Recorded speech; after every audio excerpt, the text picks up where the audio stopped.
Hi, and welcome to Take 5 with Debbie and Jenny. I'm Debbie Krause. And I'm Jenny Warrella. And together we're CW Training and Consulting. We're dedicated to boosting skills your way.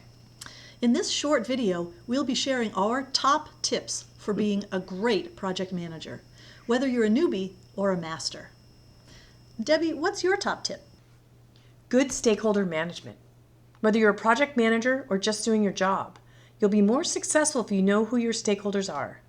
And by stakeholders, I mean the people who have an interest in what you're doing, whether they're detractors or supporters. I like to use the stakeholder power grid to help me think about different types of stakeholders. This version of the grid is a continuum from low to high of influence and level of interest. Some people use power and level of interest. It helps me think about how I will communicate with each of the stakeholders for the project or anything that I might be doing. There's no seniority related to influence. If I'm managing a project to move offices, for example, the office manager has high interest and high influence. As the project manager, I would touch base with him or her frequently on progress and decisions. I would manage the office manager closely. This is critical because it helps avoid surprises down the road. In another example, let's say I'm managing the implementation of a new content management system. I'd better stay in close contact with the owner of that content, or we risk building a system that doesn't support his or her needs.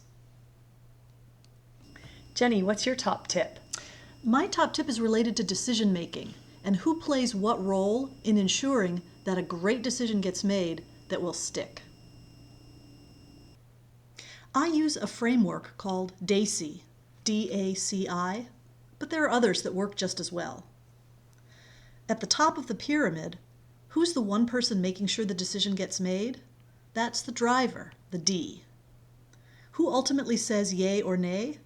That's the approver, the A. The approver is also accountable for the outcomes of the decision. People who contribute information and opinions are consulted, the C's. They provide specific input necessary to make the decision. You might think of them as answering the big questions that are required to make the decision. Everyone else impacted is an I, informed. Informed people may have opinions and they may have expertise, but for this particular decision, they are not called on to serve. Their role is to commit to the decision and do their best to make it successful. A client of ours recently rolled out a software tool to the whole organization. It was a tough challenge. Determining who the approver was, either the central technology team or the individual business units, was the first step in getting traction.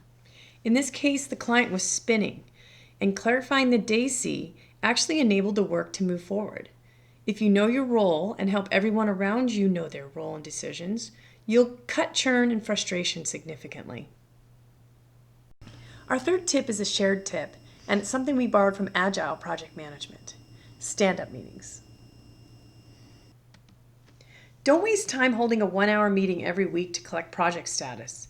Bring everyone into a room or around the project board for maybe 10 minutes. Don't even bother sitting down. Ask each person 3 questions.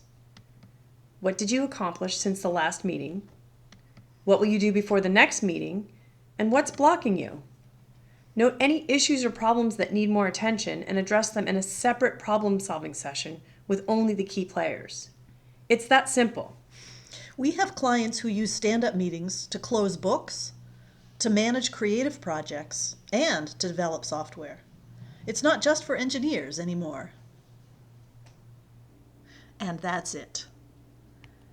Know your stakeholders, use a DACI for decision making, and hold stand-up meetings, and we guarantee you'll be more effective and happier in your job. If you like what you've heard here, check out our website for more resources. And drop us a line for all your project and process management training needs. Thanks for taking 5 with Debbie and Jenny.